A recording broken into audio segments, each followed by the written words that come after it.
crab fries, y'all. If y'all know nothing, grab the fucking crab fries, man. Tell the people. Grab the crab fries, man. That's what it's about. It's for the soul. It's from the heart. You know what I'm saying? These men out here, man, making it happen for us. Artists out here, for us creatives. That's what it's about, man. Grab the crab fries. One love. Y'all heard him. It's finally time. We talking about the Seafood Shack and those legendary crab fries. First of all, shout out Chef Troy, having an amazing blend of food. I've never tasted anything like it for real. I believe in the Seafood Shack wholeheartedly. This is for all the supporters out there and anyone aspiring to be in this line of work. This is day in the life of a food truck owner. So sit back, relax, watch the video, and roll up some of that good while you at it. Let's get into it.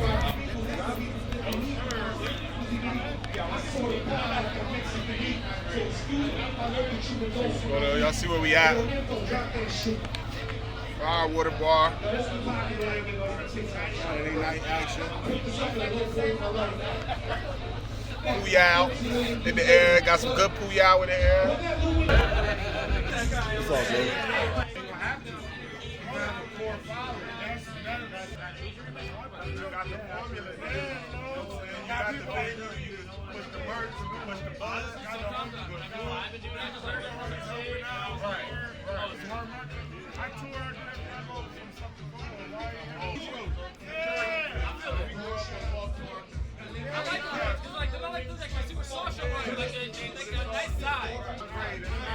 It's a little pricey, but it's short.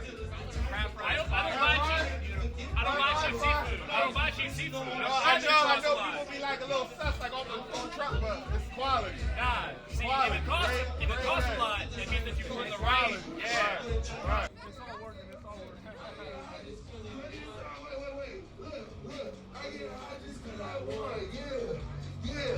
I get high just cause I want. Yeah. I get high just cause I want. Everybody say smoke weed.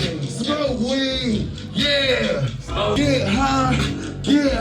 What? Yeah. Get high. Yeah. That's all the ones I got. I don't like to do too many of those, you know what I mean? Call it responses. But let's get into the next one. You right.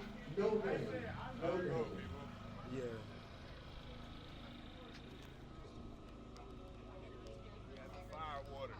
Check us out. Yeah.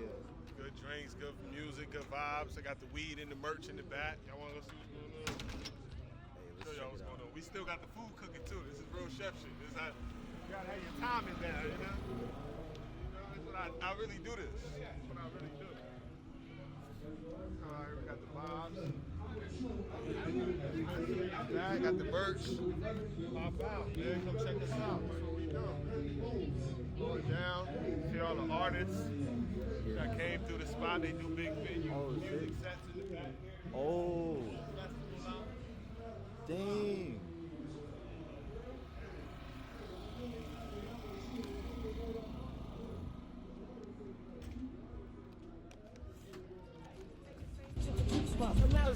And I can't the man, ain't no more fan. If you feel like medicine, and I can't the man, ain't no more fan. If you feel citizens working up, ain't broken down. The sacks is the stone, relax like an old man. Then I didn't want to stumble through sacks. You're gonna weed with no hunters when no other force did it. We hit it, sing and talk till I'm playing. You what you want, rubber field, nothing money. Miles are not the mama, we can take what it's going around. Voila, that's how you do that now. Yeah. Yeah, search.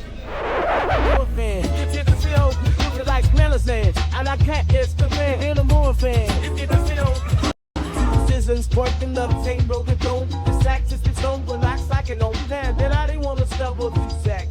You're gonna weed with no hunters when no other force did it. We hit it, sing and talk till I'm playing. You what you want, rubber field, nothing money. Miles are not the mama, we can take for the joint around. I pin down, you on twin down.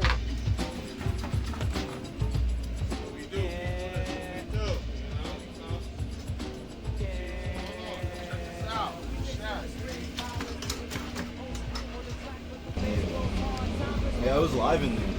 Yeah, it turned out on a nice little calm night, you know, and it's live music for any up and coming artist. Any up and coming artist, no matter what, no genre, hip hop, R&B, country, techno, whatever your vibe is, you can come perform live. Get some content. It's $10 to sign up. Oh, 10? Oh, that's what's up. Oh, what the heck? And I think and it's just to support up and coming artists out here in the IE. Yeah. Shout out to Noah James, Big Inland Empire. These guys got it going on. Cloud9. We'll be back next Saturday for Noah release party, Big Orca, April 26th at the Firewater. Come check us out. Good food gonna be here, good music, good people, smoke. You know what's going on, you know? Yeah. Good vibes. Next generation, you know what I mean? New wave. This is what we doing. All black owned, you know what I mean?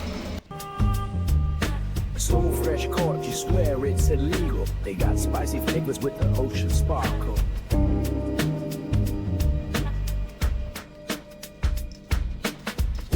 Seafood feast. Seafood feast. Yeah, yeah, yeah. Caribbean style. Fresh and unique. Oh, I get it, that savory.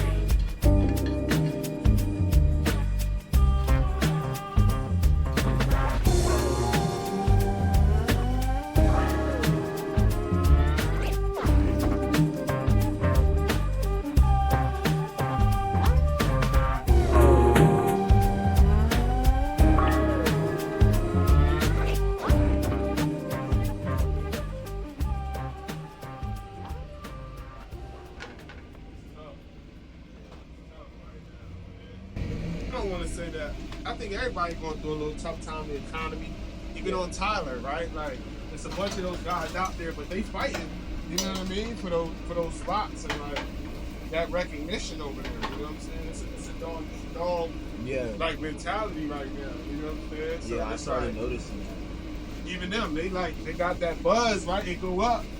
But and then when it go down, it's like, who fault is it? You know what I mean? Is it this truck fault? Is it that truck fault? Is it, you know what I mean? So it comes with a lot of like,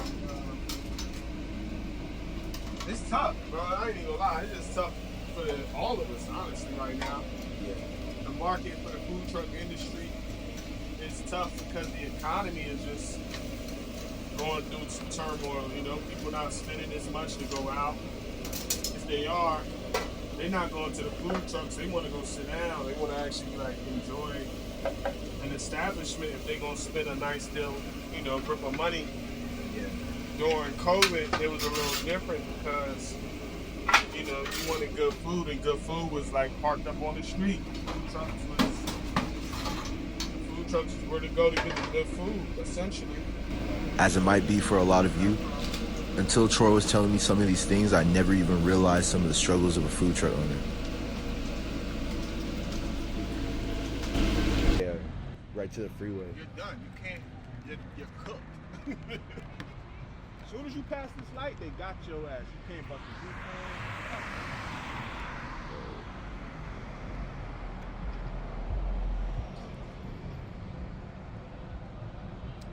Day in the life, people. This is what we got to deal with. Food truck owner. This is my spot. 50th mark. They said you got to move. Put your ass over there in the corner. Man. Bootylicious, man.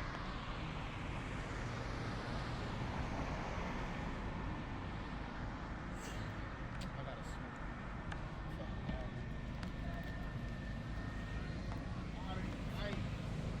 I couldn't have did this shit on a Wednesday or a Thursday. I couldn't park because the police had to do a DUI checkpoint, and I just so happened to be in the area that they were doing the cones and stuff, so I had to move. That's just a struggle. That's another one, but it's part of the life, a day in the life of a food truck owner. As an entrepreneur in this space, I see Caribbean food evolving greatly. I see it becoming one of the forefront, coming to the forefront, something new. We have an influx of Caribbean people continuously moving into the United States, from Jamaicans, Dominicans, Puerto Ricans, Haitians, Guyanese people like myself coming from South America. I think the more that our influence reach the masses, I think the Caribbean food and the flavors and the profiles will get more accepted to those who've never had it, which is why I'm bringing it to Southern California. For Seafood Shack, for the future, what I see for it, ultimately I would love to see it as a fast casual franchise, up there with the Chipotles of the world. Like you got fast casual pizza, fast casual burgers with Five Guys, Chipotle, like high quality food places, but at a fast turnover. You're not waiting really long times. You don't have to sit down and get a full fine dining experience. Although this is like fine dining food, you can get it to go. So ultimately, for the future for the Seafood Shack, I see it being Seafood Shack globally. Dubai, Seafood Shack Dubai, Seafood Shack Guyana, Seafood Shack Europe, London, Seafood Shack Africa, all across the country here in America, Seafood Shack Miami, New York, Las Vegas, Chicago, all the big markets. I just want to be able to take the Seafood Shack everywhere that people want Caribbean food and love that flavor and profile. So that's my vision for it. What advice I would give is to fall in love with the process, enjoy the journey. A lot of people who look like me from where I come from, just lower class citizens, a lot of us work in food, and a lot of us end up growing a passion for it over time. Not many of us know how to turn it into businesses and become entrepreneurs in this space, but if I was to give advice to somebody, I would just tell them to like really enjoy the process and continue like owning your skills if you know this is what you want to do ultimately. If you're really good at it and you have a passion for it, just love the journey, work in other kitchens, get exposures, get different expertise under your belt, and then I would say just tie all those experiences in together when you're ready to set sail off on your own. Okay, so struggles and challenges as a food truck owner, it is endless. So one, you have a mobile kitchen, so you constantly have things being broken or like screws coming out loose, rivets coming out from all the constant moving around. I had to have my axles repaired due to wear and tear of transportation and commuting. You have the struggle of bad weather, right? So if it's really cold and rainy, people are not gonna come stand out in the rain most of the time to come get food from a food truck. You have the struggle of it being a smaller space and you're trying to turn over a lot of ticket time. So being able to operate very efficiently versus like being in a big kitchen is a completely different struggle and skill set that you have to have in working in a small space as such. Struggle also is just maintenance, wear and tear on the vehicle because it's constantly in different weather settings, whether you're good sunny days, rainy days, snowy conditions. A lot of that weather tear, a lot of wear and tear on your outside of your trailer can be very costly with maintenance. People like to like lean on things and they kind of damage your stuff sometimes. You have the constant struggle of like the ebb and flows of business. So with a food truck, a lot of people do moving around. So sometimes you have, when you do moving around and you're booked at different events or locations, sometimes it's really great if the location that's booking you is busy, but if the location is dead slow, you're booked there, you're spending money, inventory, propane, gas, etc., and you're not making any money. So sometimes it's a real hit or miss when you are moving around. It's even a hit or miss when you're trying to build in a location. It takes a lot of time, just like any brick and mortar location, to build in a community. So as a food truck owner, being mobile has a completely different struggle and component because you're not reporting to the same four walls every day. You're on the road, you have to deal with traffic, constant change of gas prices. These things all kind of like give you constant struggles. So you got to constantly be solving problems. You got to be quick on your feet, and you got to be a solution-based person if you want to open a food truck. You can't be someone who's like not quick on their feet because you're going to be constantly dealing with challenges. For instance, tonight, where I usually park on a Friday night, I couldn't park because the police had to do a DUI checkpoint, and I just so happened to be in the area that they were doing the cones and stuff, so I had to move. That's just a struggle. That's another one, but it's part of the life, a day in the life of a food truck owner. Fucking up the Friday night vibe, like people trying to drink and have a good time on Friday. Look, you just up and down winging people. It's not gonna, nobody's gonna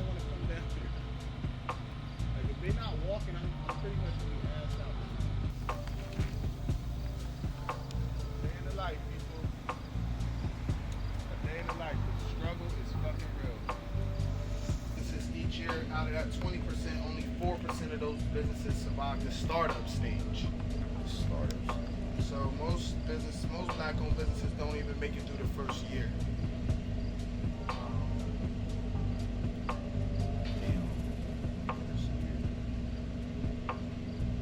Because I always used to hear people say, like, the only way to make it is to just keep doing it.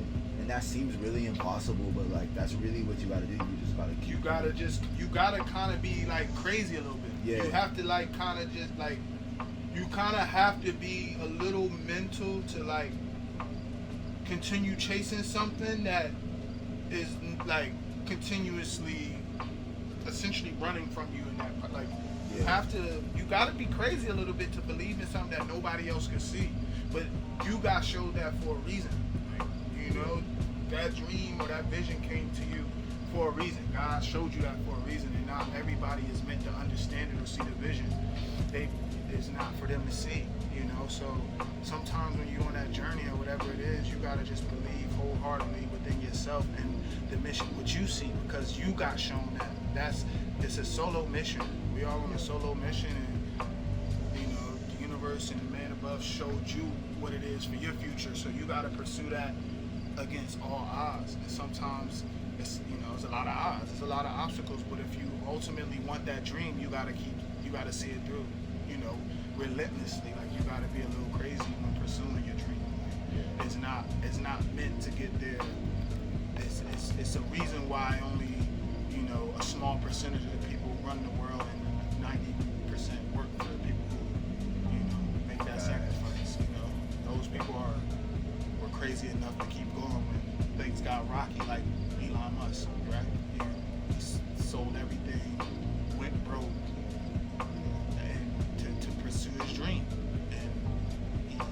And ultimately, you know, back against the wall, he could have gave up, but he didn't. You know, it's those times when you tested the most that the next blessing or miracle is coming.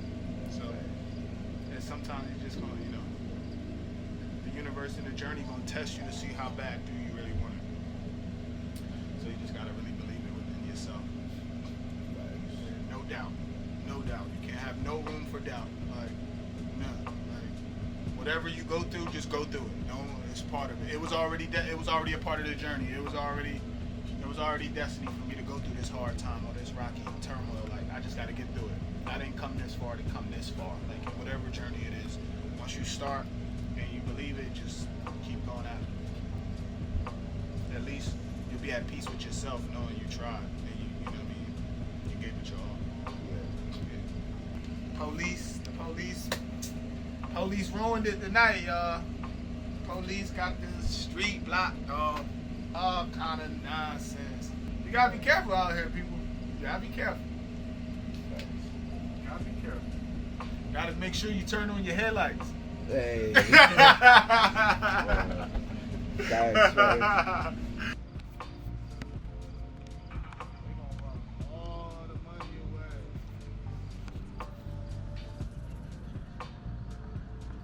Some of it, they gonna run all the money away. Look, Nick, look, he turning, look. He's smart. Psych. Look. That other car, like, oh no, I ain't Oh. done. No way. That's how they gonna do him. No way. And then he just followed him. Yeah. Shit. You thought you got away. I'm telling you, it's nasty out here. They gonna run.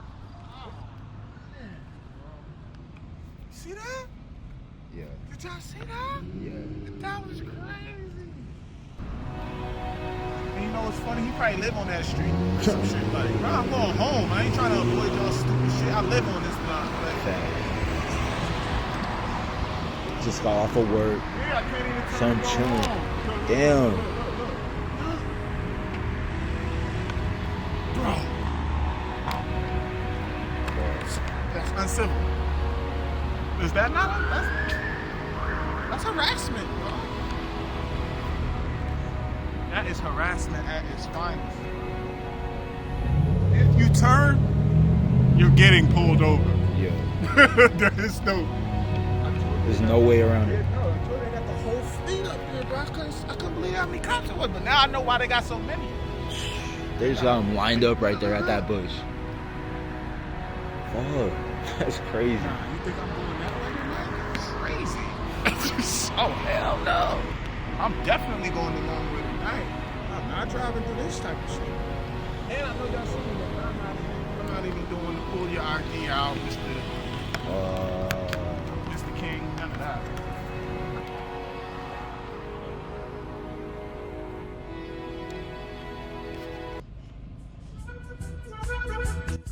Day in the life of a food truck owner. This is basically the end of the video, but I just wanted to throw some more clips so you can see this beautiful crafted Caribbean seafood. If you're in SoCal right now, you need to pull up. I was blessed to come along with Chef Troy on this journey, talking about the Seafood Shack, the Caribbean jerk blend that he came up with, all the different menu items, and just overall hearing the story about a great entrepreneur in our society. I personally learned a lot from this experience. Oh, and make sure to check out our Instagrams. We're going to be posting a lot of the behind the scenes clips that you do not see in this video. But yeah, from a entrepreneur standpoint, from the standpoint of somebody that's just trying to make it in life, this video is a good representation of just how things go. Sometimes it's not your best day. Sometimes the elements are not playing in your favor, but are you going to sit there and just pout and give up? Or are you going to keep going? Like he said earlier, less than 5% of black-owned businesses end up making it. That's an awful number. I hate that. But at the end of the day, what's so special about these businesses that made it? Like, what's the difference between the ones that made it and the ones that didn't? Obviously, they're here and the other ones aren't, but a lot of time was put into that, a lot of thought, a lot of effort. Don't give up. Why would you come all this way just to give up? Come on now. So you know what to do. Follow us on Instagram. Check out that behind the scenes footage. You don't want to miss it. We're talking about a lot of entrepreneur shit, not just the Seafood Shack. Chef Troy also has many different business ventures, and I know if I learned this much, if we could get this out, we're gonna inspire so many people to not only get their own food truck, but to just be great entrepreneurs. Shack, you always gonna come back. Yo. Mr. Pasta, hold on, it's hot. I'm just letting y'all see what's going on. Yes, sir.